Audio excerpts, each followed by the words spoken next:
L'Info Éco, c'est avec Christophe Dansette. Bonjour Christophe. Bonjour Philomé. Est-ce qu'il y aura un mariage entre le géant de la distribution en France, Carrefour, et le Canadien, Couche-Tard? Rien n'est moins sûr, selon vous, puisque le ministre de l'Économie, Bruno Le Maire, a réitéré son opposition à ce projet. Mais c'est pas selon moi, c'est selon lui, puisqu'il vient de dire un nom courtois, mais clair et définitif. On ne peut pas être plus clair. C'est ce qu'il a dit, Bruno Le Maire, à l'instant, qui se dit prêt à user d'un décret sur la défense des entreprises stratégiques pour s'opposer à ce rachat du géant français par le groupe canadien. Alors, on va écouter son argumentation. Il était l'invité de nos confrères de BFM. Qu'est-ce qui est en jeu ? C'est la sécurité alimentaire de notre pays. Et je considère que cette crise sanitaire nous a appris une chose, c'est que la sécurité alimentaire, Jean-Jacques Bourdin, n'a pas de prix. Et qu'on est bien content d'avoir des rayons avec des produits agricoles de qualité, produits largement en France. Alors hier soir, le ministre de l'économie du Québec, qui suit le dossier de très près, a dit que les discussions se poursuivraient. Néanmoins, les négociateurs canadiens sont toujours à Paris et selon les informations du Figaro, ils devraient préciser leur offre. Du côté de Carrefour, les syndicats restent prudents. Ils aimeraient bien connaître les détails de cette offre et ce, rapidement. Pour eux, ce qui compte, c'est évidemment la préservation de l'emploi, sachant que Carrefour, c'est quand même le premier employeur privé de France. Alors écoutez ce qu'en disait l'un des représentants de la CFDT, qui était lui l'invité ce matin de nos confrères de BFM Business.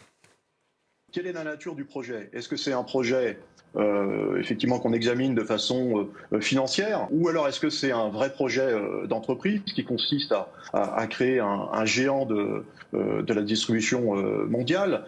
C'est la vraie question. Et puis aussi une question qui n'a pas du tout été abordée, c'est quelles sont les garanties sociales ? Voilà, des garanties sociales. En tout cas, du côté des milieux d'affaires, eh bien, on se dit circonspect par ce veto, ce probable veto du ministre français de l'économie. Les milieux des affaires lui reprochent de s'exprimer sans avoir vu réellement les détails de cette offre. Selon eux, la France fait du capitalisme à la carte. On s'oppose à ce mariage, mais d'un autre côté, on salue un mariage lorsque c'est Carrefour qui rachète un autre groupe, lorsque LVMH rachète Tiffany, ou bien, prenons un exemple canadien, lorsque Alstom et Airbus se partagent le canadien Bombardier. D'ailleurs, le ministre de l'économie du Québec a dit que Couche-Tard ferait probablement un très bon propriétaire de Carrefour, comme Alstom fait un bon propriétaire de Bombardier. On voit bien le clin d'œil.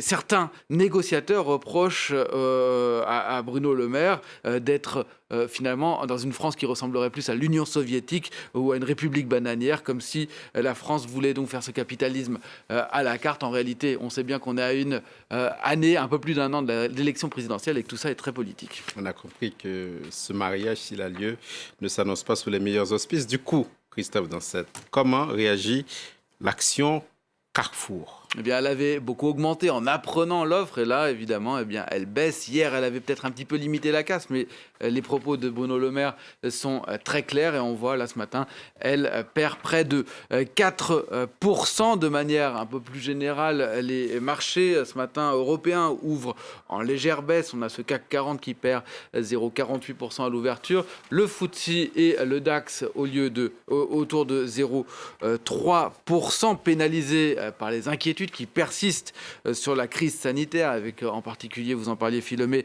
les nouvelles mesures de restriction en France, mais aussi des inquiétudes autres, celles qui concernent les États-Unis et le coût du plan de relance américain présenté hier par Joe Biden, 1900 milliards de dollars qu'il va falloir financer, et ça inquiète les milieux financiers, justement. Merci beaucoup, Christophe Dansette.